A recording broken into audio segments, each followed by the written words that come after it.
하나님 말씀 봉독하겠습니다. 15장 3절부터 제가 봉독하겠습니다.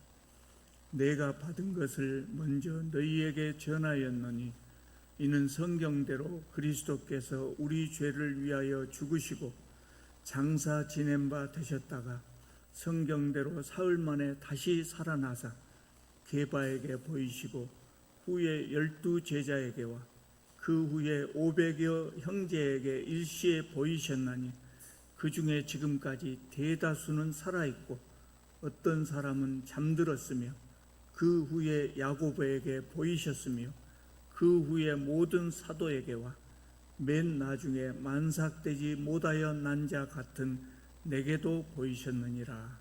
아멘. 여러분, 세상 모든 일에 원인 없는 결과가 없습니다. 어떤 일에나 꼭 원인이 있습니다. 길가에 굴러다니는 돌멩이 하나도 그것이 거기에 놓여진 원인이 있습니다. 인류의 역사도 마찬가지입니다. 또 성경의 사건들도 마찬가지입니다. 여러분, 우리는 하나님이 계시다고 하는 것을 다 믿고 있습니다마는 하나님이 안 계신다, 하나님은 없다, 이렇게 전제한다면 구약 성경에서 가장 불가사의한 일이 무엇이 될까요? 각종 기적은 당연히 일어날 수 없겠죠. 하나님이 안 계시다고 하는 걸 전제로 했으니까. 근데 그래서 그것은 불가사의한 일이라고 할 수 없고요. 제가 생각할 때 성경에서 가장 불가사의한 일은 애굽 왕 바로가 이스라엘 민족을 노예에서 해방시켜 준 일이라고 저는 생각합니다. 그것이 가장 불가사의한 일이라고 생각합니다. 왜 그렇습니까? 당시 애굽은 이스라엘 사람들을 종으로 고용해서 막대한 경제적인 이익을 누리고 있었습니다.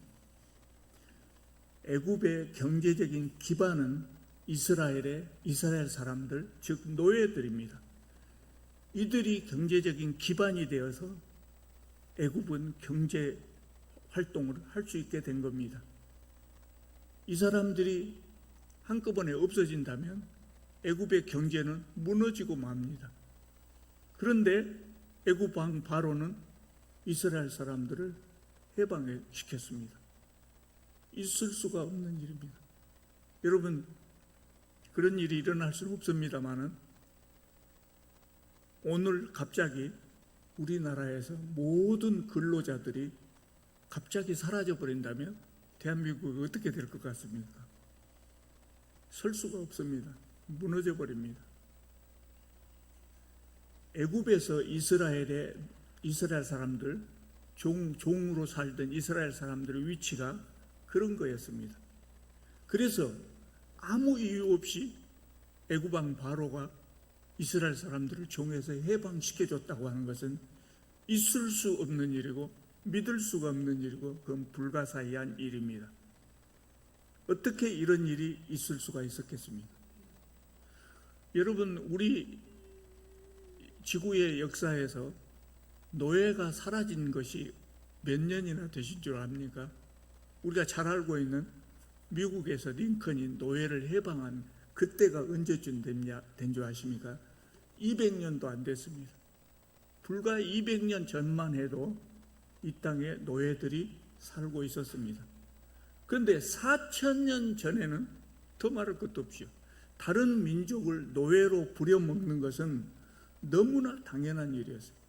그런데 어느 날 갑자기 애굽이 이스라엘 사람들을 해방시켜줍니다. 어떻게 이런 일이 일어날 수가 있겠습니까? 있을 수 없는 일이 일어난 겁니다. 중요한 원인을 찾아야 됩니다. 이 원인이 없으면 결과가 나타날 수 없죠. 그래서 하나님이 안 계시다고 하면 애굽이 이스라엘 사람들을 종에서 해방시켜 주는 것은 있을 수 없는 일이에요. 이 연결된 고리가 뭐냐면 하나님의 개입입니다. 하나님께서 인류 역사에 개입하신 것이고 하나님께서 이스라엘의 역사에 개입하신 것입니다. 10가지의 기적을 가지고 애굽을 치셨기 때문에, 그래서 이런 일이 일어날 수가 있었던 겁니다. 여러분, 애굽왕 바로가 이스라엘 사람들에게 다 나가라, 해방이다, 가도 좋다 그래 놓고 얼마 안 가서 마음이 변해갖고 군대를 동원해서 쫓아갑니다. 또 쫓아갑니다. 그 이유가 그겁니다. 저 노예들이 다 사라지면 애굽의 경제적인 기반이 무너져 버리기 때문에 마음이 변해서 또 쫓아간 겁니다. 그토록 해방시키기가 어려운 일입니다. 하나님의 개입이 없었다면, 하나님의 개입을 무시하면 이 사건이 불가사의한 사건이 되고 말아요. 그런데 기독교인 중에도 많은 사람들이 하나님의 이 기적을 우연히 발생한 자연현상으로 생각하는 사람들이 많습니다. 꽤 있습니다. 애굽왕 바로도 처음에는 그렇게 생각했습니다. 우연히 일어난 자연현상으로 생각했습니다. 그래서 모세가 우리 민족을 해방시켜주라 그럴 때 귀담아 듣지도 않았어요. 그런데 마지막에 애굽의 모든 초태생들이, 장자들이, 또 가축에 처음 태어난 것들이 다 죽어버리니까 더 이상 버틸 수가 없었어요. 그래서 이스라엘 사람들을 해방시켜 준 겁니다. 하나님께서 일으키신 기적이라고 하는 원인이 없었다면 이스라엘은 해방될 수 없습니다. 원인 없는 결과는 없습니다. 하나님의 개입이 없었음에도 불구하고 아무 이유 없이 애굽이 스스로 이스라엘을 해방시켰다면 그것이야말로 믿을 수 없는 겁니다. 예수님의 부활도 마찬가지입니다. 세상 사람들은 예수님의 부활을 기독교인들의 황당한 주장이다, 거짓말이다, 거짓이다 그렇게 치부합니다. 그러나 기독교 역사에서 부활을 빼버리면 설명할 수 없는 일들이 너무나 많습니다. 예수님의 동생들이 변화된 것, 제자들이 변화된 것, 그리고 사도 바울이 변화된 것, 그겁니다. 교회가 생겨난 것도 예수님의 부활을 빼버리면 설명할 방법이 없습니다. 교회는 생겨날 수 없습니다. 예수님의 부활이 없었다면. 예수님의 동생들에 대해서 먼저 말씀드리겠습니다. 예수님의 동생은 여럿이 있었습니다. 그런데 요한복음 7장 5절을 보면 그 형제들까지도 예수님을 믿지 않았다고 합니다. 예수께서 공생의 활동을 하시는 동안 예수님의 동생은 예수님을 따르지 않았습니다. 좋아하지도 않았습니다. 인간적으로 좋아하지도 않았습니다. 왜 그랬냐면요, 원래 예수님은 동생들에게 자랑스러운 형이었을 거예요. 12살 때 성전에 가서 랍비들하고 성경에 대해서 토론을 할 정도로 똑똑한 형이었습니다. 아버지가 돌아가신 후에는 아버지의 목수의 일을 이어받아서 가족을 부양할 만큼 그렇게 믿음직스러운 형이었습니다. 그런데 어느 날 그 형이 가족을 떠납니다. 가족을 부양할 책임을 동생들에게 떠넘기고 떠나버립니다. 얼마나 원망스럽겠습니까? 더욱이 예수께서 더러운 죄를 뒤집어 쓰시고 십자가의 상에서 돌아가셨을 때 예수님을 대신해서 온갖 비난을 그 가족들이 들어야 했을 겁니다. 얼마나 고통스러웠겠습니까? 그래서 동생들은 아마 형에 대한 원망을 가지고 살았던 것 같아요. 그래서 동생들은 예수님을 싫어했던 것 같아요. 여러분, 예수께서 십자가에 돌아가실 때 십자가 아래까지 예수님의 어머니 마리아는 참담한 마음으로 고통스럽게도 그걸 지켜보면서 십자가 밑에까지 갔습니다. 그러나 다른 가족들은 그곳에 없었습니다. 예수님을 좋아하지 않았기 때문에, 예수님의 동생들이 예수님을 좋아하지 않았기 때문입니다. 그런데 예수께서 승천하신 후에 예수님의 동생들이 갑자기 변화합니다. 놀랍게도 변화합니다. 사도행전 1장을 보면 예수님이 승천하신 후에 예수님을 따랐던 120명 정도 되는 사람들이 마가 요한의 어머니 마리아의 그 다락방에 모여서 기도했습니다. 열심히 기도했습니다. 근데 그때 예수님의 동생들도 그곳에서 함께 기도를 했습니다. 변화된 겁니다. 그것뿐만 아닙니다. 예수님의 동생 중에 하나 야고보는 예루살렘 교회의 감독이 됐습니다. 요새로 말하자면 담임 목사가 된 겁니다. 기독교 최초의 총회, 요새는 각 교단마다 총회가 매년 열립니다만 기독교 최초의 총회라고 알 수 있었던 예루살렘 총회, 사도행전 15장에 나옵니다만 이 총회에서 예수님 동생 야고보가 의장의 역할, 요새로 말하자면 총회장 역할을 했습니다. 바울로부터 어떤 평가를 받았냐면 교회의 기둥이라는 평가를 받기도 했습니다. 야고보서를 기록했습니다. 나는 주 예수 그리스도의 종이라고 고백했습니다. 예수님의 막내 동생인 유다도 예루살렘 교회의 지도자가 되었고 유다서라는 성경을 기록했습니다. 다른 동생들에 대한 기사는 성경에 없습니다. 그러나 이들도 모두 예수님의 제자가 되었습니다. 믿을 수 없는 일입니다. 예수님 공생의 활동 동안 그렇게 원망을 했고 그렇게 싫어했던 형을 예수께서 승천하신 다음 이들은 그 형을 하나님 아들로 메시아로 믿고 나의 주님으로 고백을 했습니다. 어떻게 이런 일이 일어날 수 있겠습니까? 그 원인이 무엇일까요? 예수님의 제자들은 또 비슷합니다. 예수님의 제자들은 승천하신 후에 제자들은 예수께서 이 땅에 계셨을 때 예수님을 따라다녔지만 따라다니고 그 후에 예수께서 승천하신 후에 온 세상 곳곳을 누비면서 복음을 전했습니다. 그들은 극심한 박해를 받았고 처참하게 순교를 당했습니다. 우리는 기독교인들이기 때문에 예수님의 제자들이 그런 일을 한 것은 그럴 수 있다, 당연하다 이렇게 생각합니다. 그렇지 않습니다. 있을 수 없는 일이 벌어진 겁니다. 왜 있을 수 없는 일이라고 하냐면요, 예수께서 체포되셨을 때 예수님의 최측근이라고 하는 12 제자들이 다 도망가 버렸습니다. 다 도망갔습니다. 딱 두 사람, 베드로와 요한만 예수님이 붙들려 가신 곳에 따라갔습니다. 그것도 가까이 따라가도 못하고 무서우니까 제자 아닌 척 멀찌감치 떨어져서 갔습니다. 심지어 베드로는 그날 저녁에 어떻게 했습니까? 당신 저 사람하고 같이 따라다니는 사람 아니요? 물어보니까 뭘 하겠습니까? 예수님을 부인했습니다. 3번이나 부인했습니다. 예수께서 미리서 말씀하셨잖아요. 네가 다 굴기 전에 3번 나를 부인할 것이다. 그렇게 말씀하셨을 때 베드로가 장담했거든요. 내가 주와 함께 죽을지언정 주를 부인하지 않겠습니다. 그랬지만은 무서워서 3번이나 부인했습니다. 베드로가 예수님을 부인한 사건은 놀림감이 될 만한 사건이에요. 그런데 다른 제자들 누구도 베드로를 놀리거나 비난하지 않았습니다. 왜 그랬을까요? 자기들은 그 자리까지 따라가지도 못했거든. 다 도망가버렸어요. 그랬던 제자들이 예수 그리스도의 복음을 전하기 위해서 온 세상을 누비며 다녔고 박해를 다녔고 순교했습니다. 어떻게 이런 일이 일어날 수 있겠습니까?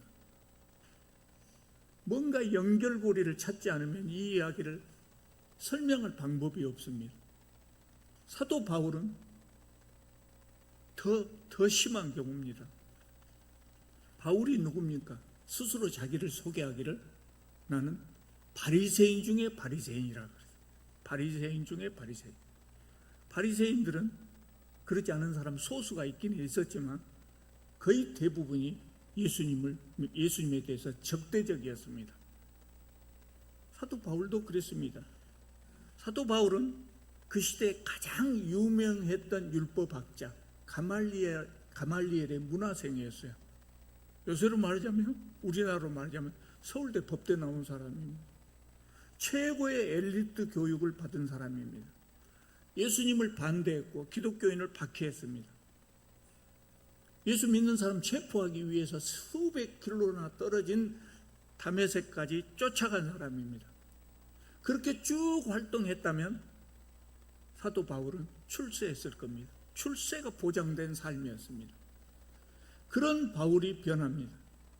자신이 비난하고 박해했던 그 기독교를 전파하기 위해서 온 세상을 누비고 다닙니다. 죽을 고비를 여러 번 넘기고요.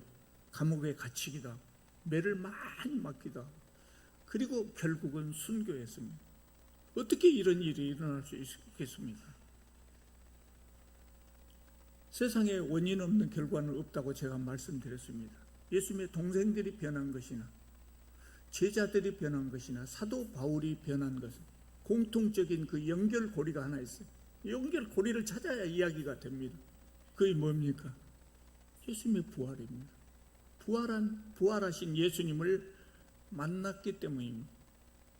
예수께서 부활하지 않으셨음에도 불구하고 이런 일이 일어났다면 그것이야말로 믿을 수 없는 일이에요. 믿을 수 없는 일입니다.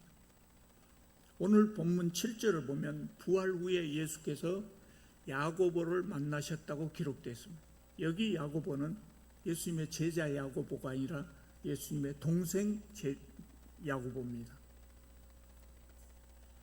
다른 동생을 만나셨다는 기록은 성경에 없습니다. 그러나 예수께서 승천하신 후에 40일 동안 세상에 계시면서 다른 제자 동생들도 틀림없이 만났을 것으로 우리는 얼마든지 추론할 수 있습니다. 예수님의 동생들이 다른 제자들과 함께 마가 요한의 어머니 마리아의 다락방에서 기도했다고 하는 것을 보면 틀림없이 동생들도 예수님을 만났습니다. 예수께서 공생의 기간 동안 동생들이 자신을 따르지 않는 것을 안타깝게 생각했을 거예요.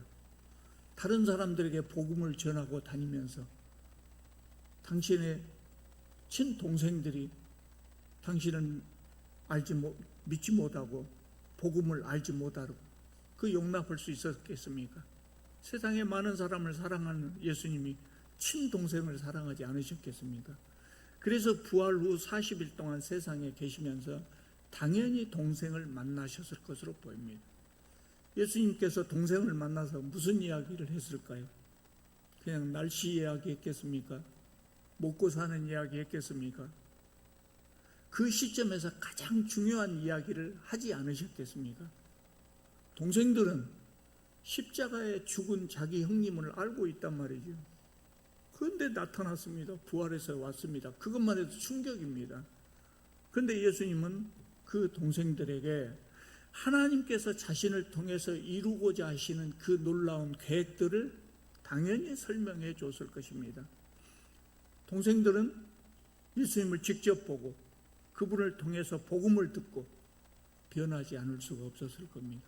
그래서 교회의 지도자가 되고 스스로를 주 예수 그리스도의 종이라고 고백하는 사람들이 됐던 겁니다. 예수께서 공생에 시작하신 후에 예수님의 동생들은 예수님을 원망하고 싫어했지만 부활하신 예수님을 만난 후에는 그때까지 가졌던 원망이 다 사라져서 그래서 그랬구나 이해할 수가 있게 됐죠. 또 형에 대한 존경심이 되살아났을 겁니다. 유대인들이 그렇게 기다렸던 메시아가 바로 우리 형님이었다. 그 사실을 깨달았을 때는 형으로서의 존경심을 넘어서 신적인 경외심을 느꼈을 겁니다. 그래서 예수님을 그리스도시며 주님이라고 당당히 고백하면서 그렇게 살아갈 수 있게 됐던 겁니다. 예수님의 제자들은 어떻습니까? 예수님의 죽음을 전후해서 도망갔던 그들이 복음의 전사가 됐습니다. 오늘 본문 6절을 보면 그들도 부활하신 예수님을 만났다고 합니다.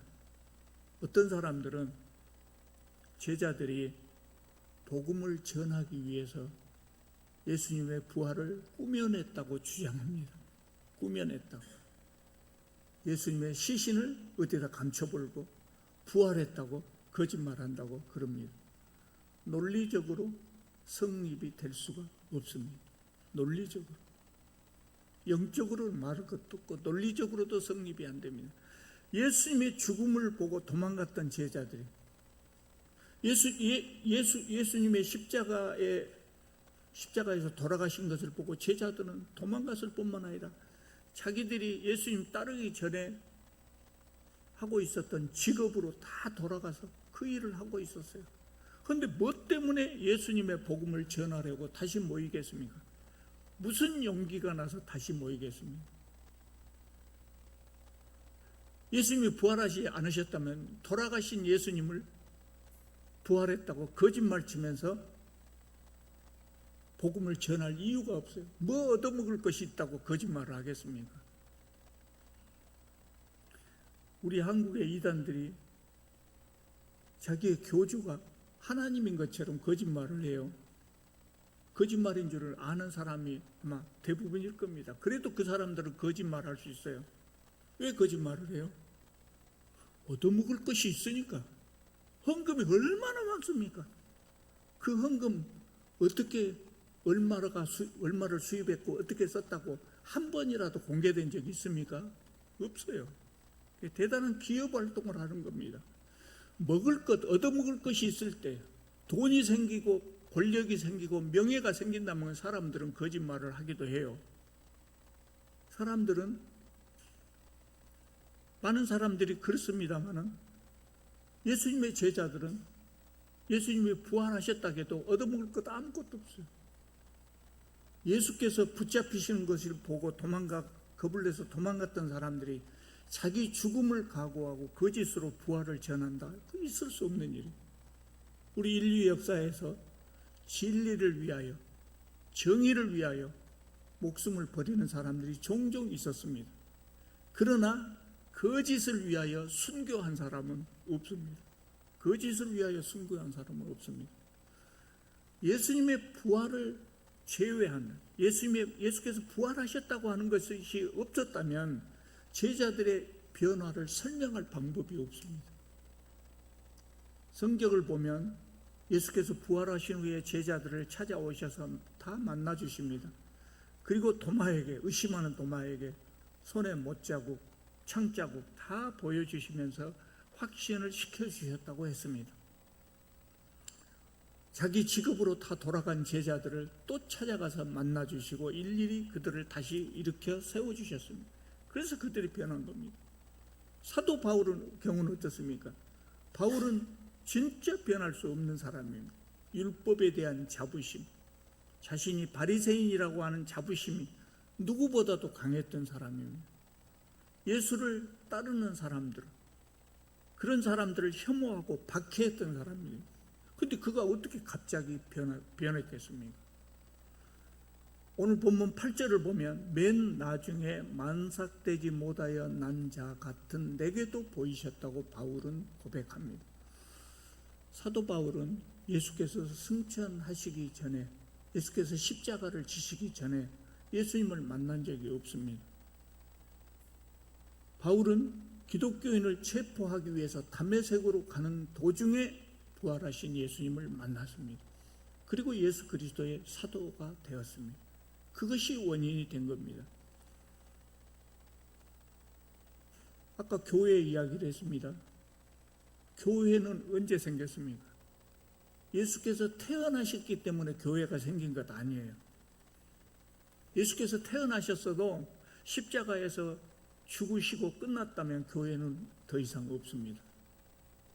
그런데 그것을 보고 변화된 이 사람들, 사도 바울이 세상을 돌아다니면서 복음을 전하고 그래서 교회가 만들어진 겁니다. 예수님 부활이 없었다면 교회는 없습니다. 부활하신 예수님을 만난 사람들은 모두 변화됐어요. 부활이 없었다면 이걸 설명할 방법이 없어요. 여러분, 예수님을 만나신 적이 있습니까?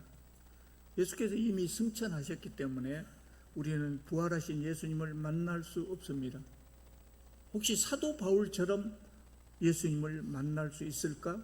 그것은 기대할 수 있을 것 같아요. 사도 바울이 만난 것처럼. 그러나 여러분, 우리는 사도 바울처럼 예수님을 만날 필요도 없어요.